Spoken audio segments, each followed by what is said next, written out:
perhaps, Mr. Lanier, you've had a chance to go over the minutes. I make a motion. I'll second that motion. All in favor? Aye. All right, thank you. Aye. Ms. Rush, you're first up, and we're excited. You talk about authorizing the mayor to terminate an agreement.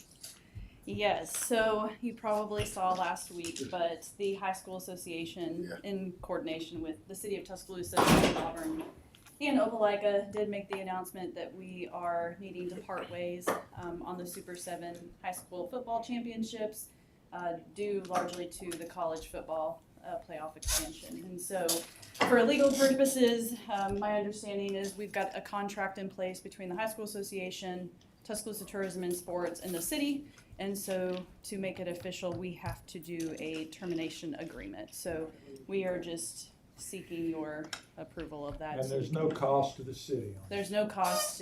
We are not out any additional dollars for terminating the agreement early or anything like that. So. Any I'll questions? make a motion. Second, all in favor? Aye.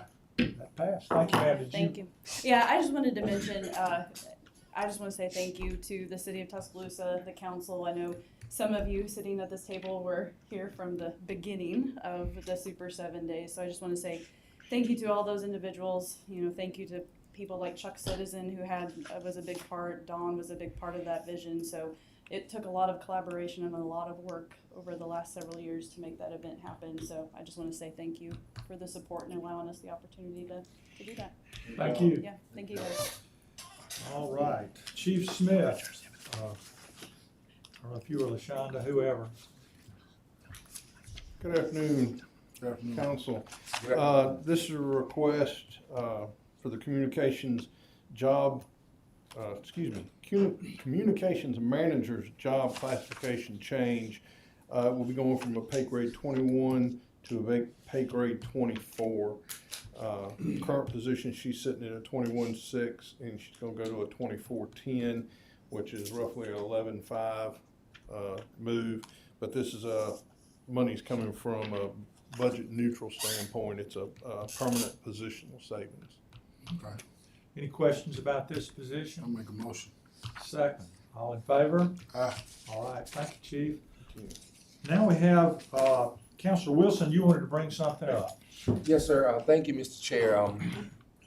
I wanted to bring up a discussion on Invest Tuscaloosa. I had the opportunity to meet with Mr. Jay Wilburn from Piggly Wiggly Stores. As you know, in West Tuscaloosa, we only have one grocery store, and I met with Mr. Jay and met with Liz and Brendan, and we talked about what the impact is for Piggly Wiggly and how it has impacted our community. And Jay talked to me about wanting to do more of an investment within the city of creating a warehouse. And we met before the dates closed for Invest Tuscaloosa.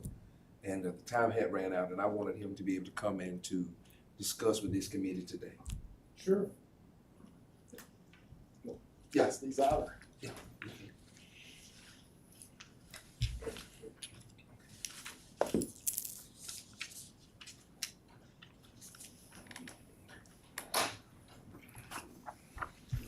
I wanted to see.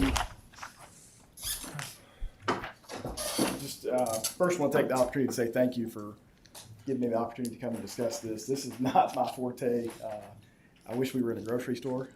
I'm a lot more comfortable there than here. I did bring my grocery list for my notes to feel a little more comfortable. But I don't know how far I want to delve into this. The main part is the fact that Invest Tuscaloosa has expired, and we want to look at the opportunity to maybe extend that opportunity. But it's going to take a little bit of time to just tell you where we've come from. We operate Tuscaloosa's only local supermarkets, the Piggly Wiggly stores here. We have 7 Piggly Wiggly locations in West Alabama. 4 of them are in Tuscaloosa. Specifically, our store on Culver Road is what this project kind of is intended to look at. My parents, back in 2005, bought the shopping center on Culver Road. it's a good opportunity for our family to make a really, really significant investment for us, and saw the opportunities that were there. My dad immediately, worked to eliminate some of the blight.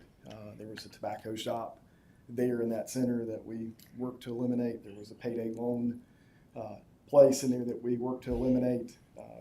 Winn-Dixie was operating the grocery store at the time.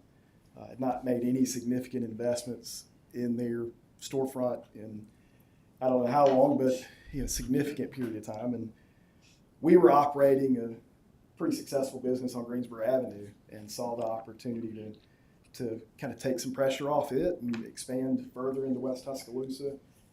So we took possession of the Winn-Dixie location back in 2009 and spent a little over $1 million remodeling at the time, installing new cases, new flooring, new shelving, just trying to bring it up a little closer to a modern grocery store. So we've operated since in that format. Mom worked at the time. We worked with the mayor and Chief Anderson at the time to sell the old bank branch to the city to bring one of the police precincts to West Tuscaloosa again to help the community and to help us. So we've worked really, really hard to invest in West Tuscaloosa and look for other businesses and folks to come with us and really make some private investments.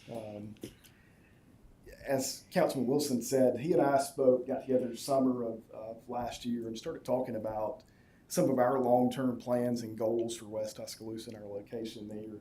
I brought up some of the ideas of we were trying to make some upgrades to the center itself, and even we're looking at a potential expansion of the store to help us in our future there at that location. So kind of, he and I being on the same page and really thinking a lot in the same direction, we began exploring roughly 5,000 square foot expansion to that store on the eastern side of the shopping center that would allow us a good warehouse space to, our intention, was to try to improve our product selection for what we could buy in that location. It has a really small back room. Would increase our inventory stock level and hopefully essentially lower the cost of goods for our customers is the long-term goal. But so we began exploring that with the local contractor. Of course, I think everybody in this room knows we discovered quickly that construction costs were significantly higher than what we were anticipating. We had a project cost of somewhere $600,000 or $700,000. When we finished some of the professional work here in the last month, they came in at roughly $1.6 million for the expansion that we were looking at. So obviously we missed the boat significantly in our thought process, but didn't change our thoughts and our needs and what we wanted to do for that location. So I reached out to Barkley Garrett at the Chamber just to ask him, hey, what's the potential for us to be able to go to the city and ask for opportunity to help share in the cost of this. And there's kind of some back and forth, and he ultimately brought up Invest Tuscaloosa as an avenue that might be a potential option for us to explore and try to get to where we wanted to be. So I hung up the phone with Barkley and called Councilman Wilson and said, hey, are you aware of this program? Very, very thankful. He immediately jumped on it and had a sense of urgency about it and engaged the city and Brendan and Liz, and we all met and talked about again kind of what we were thinking and what our goals were. We met on June the 4th, and as we were meeting, looking through the Invest Tuscaloosa program, realized that it's expiring on June 13th. So we immediately were kind of like, well, I guess that may not be an option. And again, very thankful for Councilman Wilson that he said, well, it's been extended once, let's look at the idea of potentially extending it again. So I was encouraged by Brendan and by Councilman Wilson and Liz to just make an ask, identify what our gap was with what we were trying to accomplish, and make a proposal. I think, most importantly, from our end, I know in talking to Brendan at length, he was surprised. This is new territory for us to come and ask for incentives, so I didn't exactly know how to go about that process. He was very helpful, and made sure I was aware that this is not abnormal to at least ask. So here we are and presented a proposal. I think the difference between our ask and traditional ask are, you're presented with projects that are new to market, that are, new investments from ground up. We've been in West Tuscaloosa for 15 years.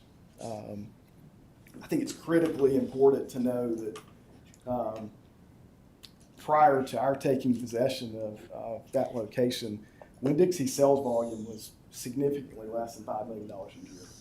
And kind of using the math of this whole project, they were contributing probably less than $60,000 a year in tax revenue to the city. Our most recent 12 months, we're nearly double that number, and our tax revenue that we've generated for the city is over $130,000 a year. So we come, I guess, not to so much say, hey, give us an incentive to do this project. We're asking to just share in the opportunity that we want to further invest in West Tuscaloosa and just kind of have a little bit of grace on what we've produced to this point and our intention to continue to invest in our stores here in Tuscaloosa and have an opportunity to share in some of that revenue that we're generating. Any questions, comments about this? Jay, I want to thank you, first of all, for coming today, and I want to thank you for the work, the numbers that you've even put in here. I don't want to bring them to this committee as it relates to the incentive package and your proposed incentive ask. There's been a lot of work and hard work that you put into this, and I really appreciate this because we do know that in West Tuscaloosa, there's only one grocery store currently at this time, and that you've made a significant impact, going from $60,000 in revenue to over now sales tax generating 137, almost 140,000. The comment was made that Invest Tuscaloosa had been extended. Had it been extended? We extended it last year. We were in negotiations on the Encore project at the time, so we wanted to leave that. We ended up not using Invest Tuscaloosa for it, but we wanted to have that arrow in our quiver. Not because of this project, but in general, we think that Invest Tuscaloosa really has been replaced over time by our use of 772 under Alabama's Constitution. And anything that we want to accomplish now, we believe that is a better vehicle in moving forward on any type of economic development project. Any other comments?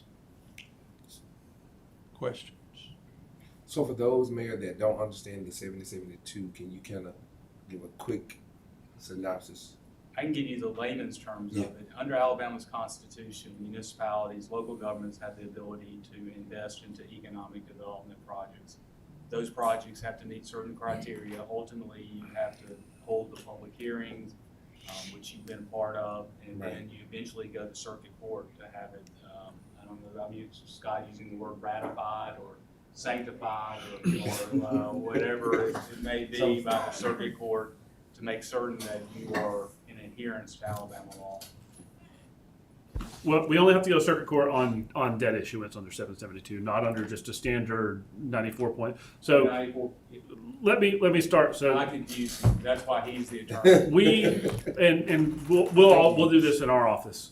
Amendment 772 is codified in the Alabama Constitution as section 94.01, and so we use those terms basically interchangeably. The long and short of it, it says that municipal and county governments can't use our good name, credit, or provide a thing of value for a private purpose. To get past that, you have to be able to show certain economic development, certain benefits, to certain public benefits to the citizens of the city or the city itself. And that's where doing something like, let's say, what some of the stuff that happened downtown with the Embassy Suites and what has happened with that and the increase in our lodging tax and the tax base downtown based upon that investment. Typically, in our city code actually sets out our process for it. And typically one of the things we really look for is a gap analysis. And that is, you were going to do this project and you're just lacking this little bit to get that project done, and we think it'll be a good project for the city. You may recall we had an incentive request for a coffee shop project on 15th Street. Right. That ultimately, the ask was, we think this will be better, and ultimately this will be a cheaper product for us to produce if the city pitches in, and this council decided not to do that.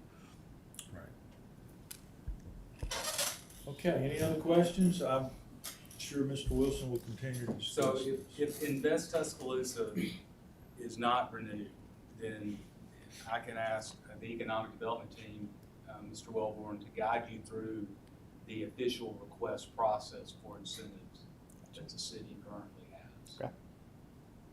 Normally the process has been, or normally the rule of thumb has been, and this may be more difficult with your project, is that you have to generate some sort of new tax the city wasn't otherwise getting.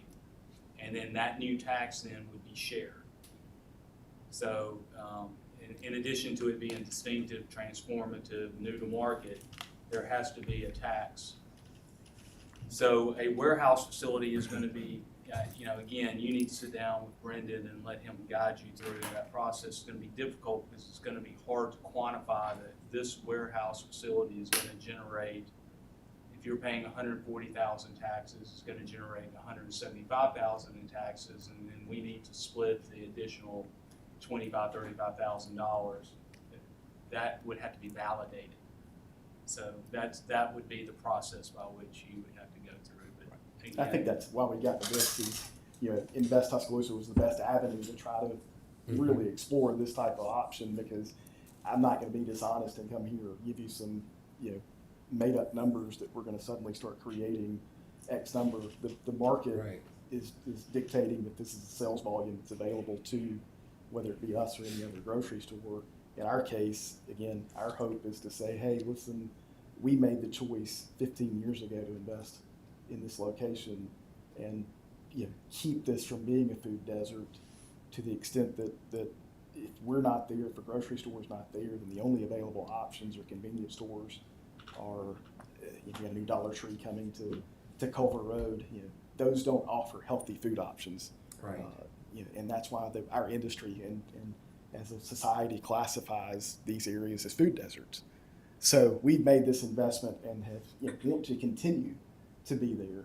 I think I can say, from where the project costs are, again, we can't suddenly create new revenue that generates more tax dollars.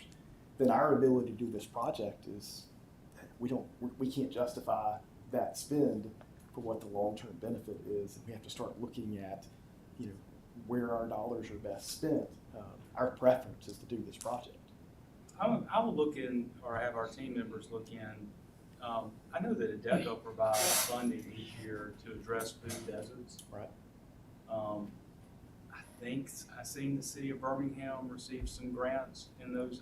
I don't know any of the limitations on those grants and how it works. That may be one thing we can look at. Certainly something we want to work with you on is, every time you see one of those Kroger delivery trucks, and I saw one in West Tuscaloosa the other day. They're rolling. And Ms. Standridge knows where I'm going with this. That SUT. Kroger delivery truck is paying 4 cents. It's only paying state sales tax, correct me if I'm wrong. Correct. Not even paying any local taxes whatsoever. And we want to work with you because that does nothing but hurt a business like yours, a small business, home-owned business that's invested in West Tuscaloosa. We don't want to lose you. And right now, the state of Alabama values those that are out of state more than it values somebody like you that's invested so much into our community. So we want to continue to work with you. Thank you. Thank you, Jay. Okay, thank you. Thank you. Appreciate you. Appreciate your story. Anything else anybody like to bring up? Mr. Lanier? Nope. Would you like to make a motion? I make a motion to do. All right, I'll second that. All in favor? Aye.